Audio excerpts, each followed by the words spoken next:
Hi everyone, today we are going to talk about the Keystone Free Pro cold wallet. What sets it apart from other wallets? I've got quite a few from this manufacturer. I can show you a couple of the ones I have. Here is the old Keystone wallet, still without fingerprint recognition. As you can see, to avoid mixing them up, I've put a sticker on each of them. The main feature of the Keystone Free is that it can handle up the three different seed phrases.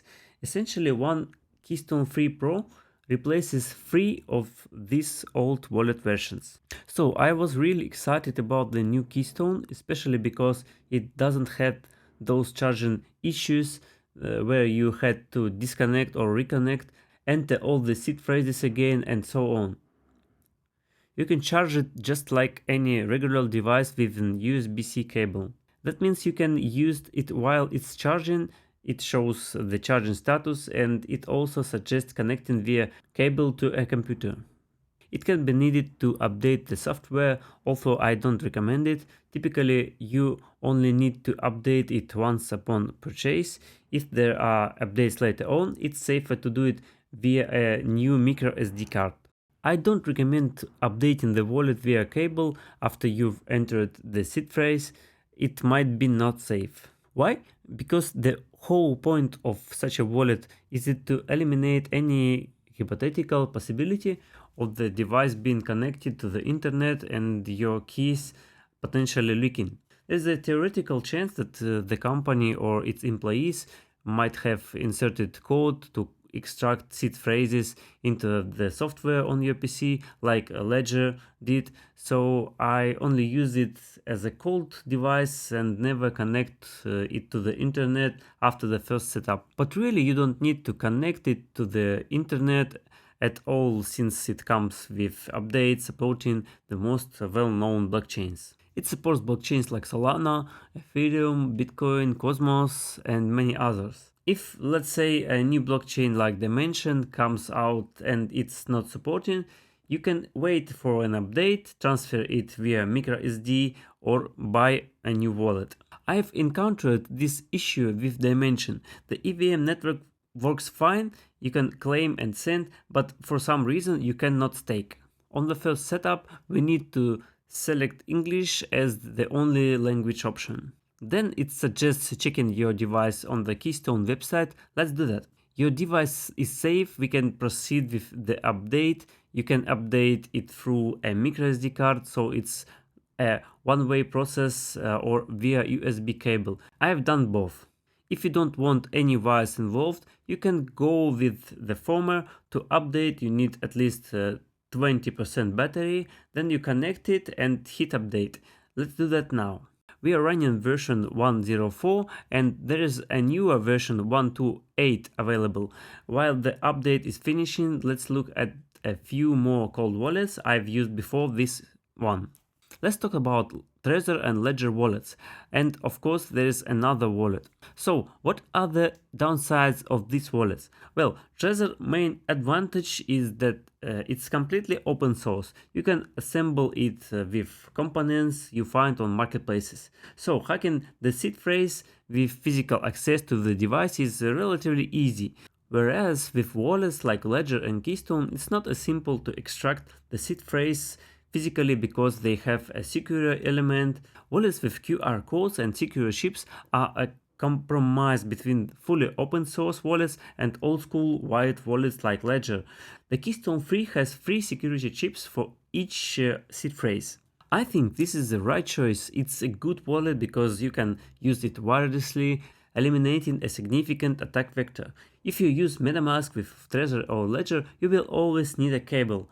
It's just like a flash drive that you're constantly using with a cable.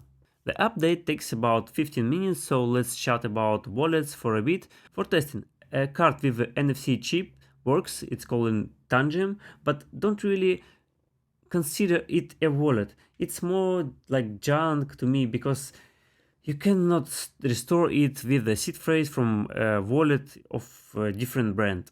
A note about Keystone Free Pro, it might freeze periodically. You might need to reboot it every 30, 50 transactions by long pressing its single side button. Given that this device has only just hit the market, not everything is stable yet. The update has completed successfully. Now we have two options, create a wallet or import wallet. Let's start by importing a wallet. If we need to set a PIN code, it can include numbers, letters, and special characters. I recommend at least 20 characters, uppercase, lowercase, special characters, and numbers. But for our test purposes, let's use 1, 2, 3, 4, 5, 6. We can choose an icon, maybe something like this. Here you can choose between Shamin Recap and the regular 12 or 24 word phrase. It depends on how you store your phrases. The most common are 12 and 24. You can do what I did with all my hot wallets. I just converted them into cold mode. Yes, of course, it's not 100% security like with a regular cold wallet, but it will protect you from 99% of problems.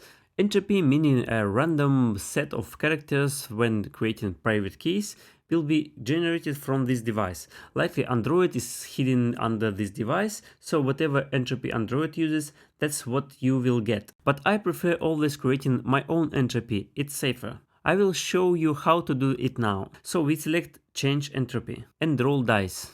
It says here for standard randomness, you need to roll the dice 50 times for the security level of the 12 phrases most commonly used in crypto. If you want even stronger entropy equivalent to 24 rolls, you need to roll the dice at least 100 times. Let's try rolling our dice. It says here pay attention that there are no cameras around or eyes that could see what are you doing now. You need to see how many dots you've got on the dice now. Let's go with 3. For simplicity in the experiment, we will just keep repeating. Let's make everything 3. So this will be your primary defense against hacking, a truly random seed phrase that meets highly security standards. To avoid losing your keys, write down the 24 words on a piece of paper and keep a copy in the 3 different geographical locations in case of theft or natural disasters. I suggest numbering your seed phrases when you write them down so you don't accidentally skip a word or mixing something up. Now we need to select these seed phrases in the same order as before. The probability of you rolling the dice 100 times in a row like someone else in the world is infinitely small, but we have the option to add another passphrase to further reduce the risk, and I will teach you that now. By the way, I recommend that when you write down your seed phrases, you number them so you don't miss a word or get something wrong by accident. Here is your standard wallet interface. Here you can customize. Now onto the most interesting part, we open the device settings and here we can configure fingerprint recognition. And now onto the most important part in terms of security for protecting your seed phrases. We can come up with some passphrase that only you know. Use uppercase and lowercase letters, numbers and special characters. Do not confuse it with your wallet password or PIN code. Those are different things. A password that is hard to crack is considered secure if it's at least 20 characters. So let's make it shorter for testing purposes. It takes about 15 or 20 seconds to load your new private keys, so this will be completely different private keys. Essentially, it's like having a completely different seed phrase. Now let's move into another interesting part. Why did we do all this? We are doing this to interact with apps, work with NFTs and all other stuff. Anything you can do in Metamask or Rabi wallet, you can do it through this wallet. Let's start with installing Metamask. We are just creating a test wallet here, and we will partially enter our phrases here to show you how to connect Keystone to your Metamask. We press connect software wallet on the wallet, selecting the wallet you want. If it's a Bitcoin wallet, choose Sparrow for example.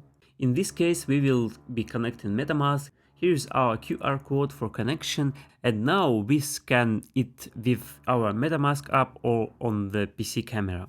And here is the derivation path I mentioned. Here you can choose the default one which ends with 7b, or you can choose any another in order, but I don't recommend going beyond the 15th or on for now, because Ruby Wallet doesn't support this in browser extension if there are issues with Metamask only in the desktop version of the wallet.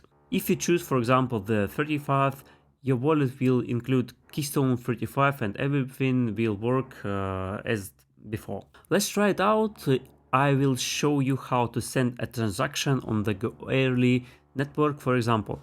As you can see, we don't need to enter a PIN code to unlock now. To test how the wallet works, let's request some early test Ether from a faucet and press claim. To do this, we take our address and send, for example, testnet funds. Press confirm and QR code comes up, which we need to scan now. That's how it works. I press get signature and accordingly send it to our MetaMask. All statuses are pending, everything is sent, so we've seen how the operation went. Now we can check it in a block explorer. So this is how we work with the Keystone wallet. For me, the main advantage is that you can firstly convert your old hot wallets into cold mode, and secondly, you can work safely without risking your private keys. You can use it in completely different blockchains, even quite rare like Cosmos chains and Solana. So you can work with it not only with the Bitcoin or Ethereum, as this Trezor, for example. It's a convenient thing. I highly recommend trying it out. The link to the official wallet website will be in the description.